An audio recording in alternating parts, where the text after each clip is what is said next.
Smaller productions can be just as ambitious, but offer first-time teams a chance to find their feet. They may also be more experimental, allowing experienced actors and directors to cast themselves in new roles or to explore different approaches to creating theatre.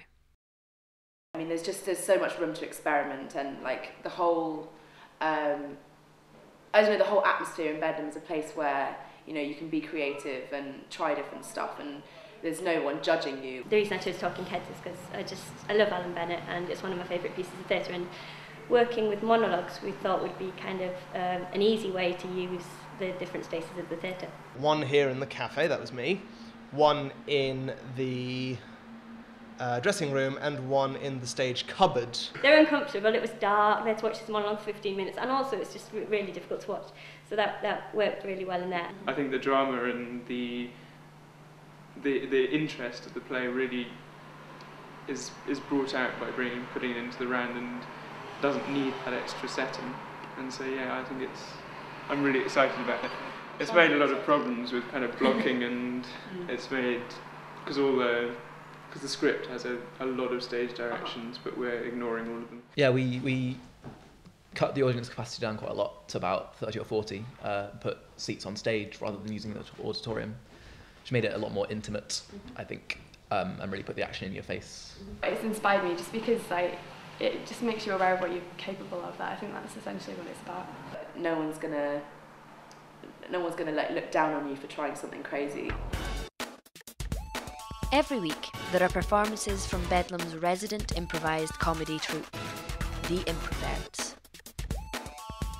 Running for 20 years, The Improverts are Scotland's oldest improv troupe. At the moment there are 8 of us. It's just kind of like a bit like based on whose line is it anyway. Regularly selling out Bedlam's 90-seat auditorium, they are an institution in both Bedlam and Edinburgh. There are probably about 40 games in total, and then we have like maybe about 10 games in a show. It's really, really fun to do. I really, really enjoy doing it. Their popularity throughout the academic year is only outmatched by their success during the Edinburgh Fringe Festival.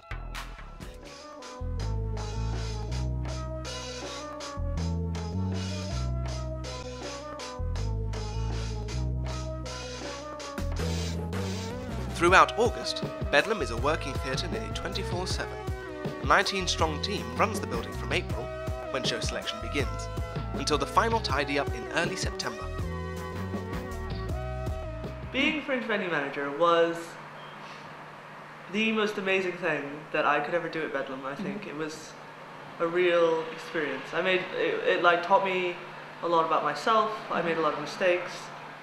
I had to work on my own, and you know, like, it was difficult, but it was really fun. It was the funnest, most fun thing I've ever done in Bedlam. The most worthwhile thing that I've ever done. Almost as soon as we opened the place, how quickly everyone flipped into a very, very professional mode of being. But we never, I think the great thing about the place is we never lose that fun, like the sense of fun about the place, I think. Working on the box office, it's really fun when you like print off the tickets and when you tear the tickets at the door. It's a great atmosphere, everyone enjoys the food, they come up and say how nice it is, how homemade, even though I always make the coffees wrong. Bedlam and the Fringe is wild fun. Each year, 2 EUTC shows are chosen by the company to be performed at Bedlam over the Fringe. The Improverts are regulars, appearing at Venue 49 for the last 20 years, but other shows have seen equal success. In 2008, the second EUTC show was 8. Written and directed by the EUTC's own Ella Hickson and starring a cast of Bedlam's finest actors, 8 was a huge success, winning a Fringe First, the NSDF Emerging Artists Award and the Carol Tambor Award, which took them for a 3-week run in New York. As Venue 49, Bedlam creates a bridge for its members between student drama and theatre as a career. If you look at some of the people that come out of Bedlam, a lot of them have gone on to, you know, have good professional careers in theatre. It's a really good sort of breeding ground for learning how to do theatre in the real world.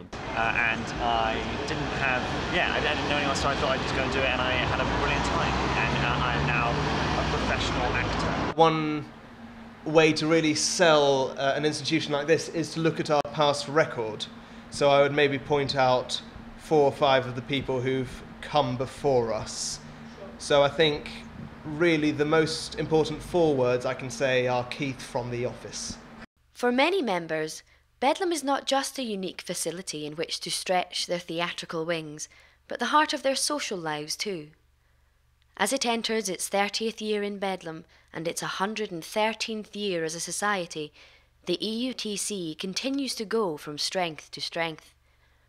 Undoubtedly, from backstage to onstage, committee to company, Bedlam is so much more than a building. It gives us, the idea of the kind of central heart around which people commune and tell stories and that kind of thing. And this is where it is. So when you're here, it's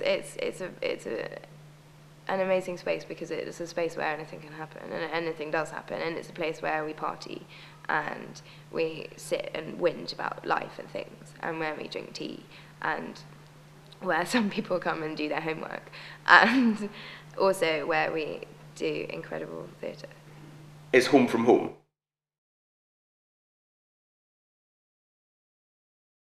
I'll be your #1 fan, and you can be mine. I'll be your #1 fan. You can be mine. You can be mine.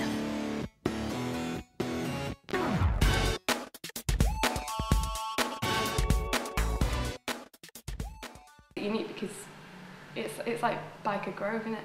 That's what I think it's like. And everyone likes Biker Grove, don't they?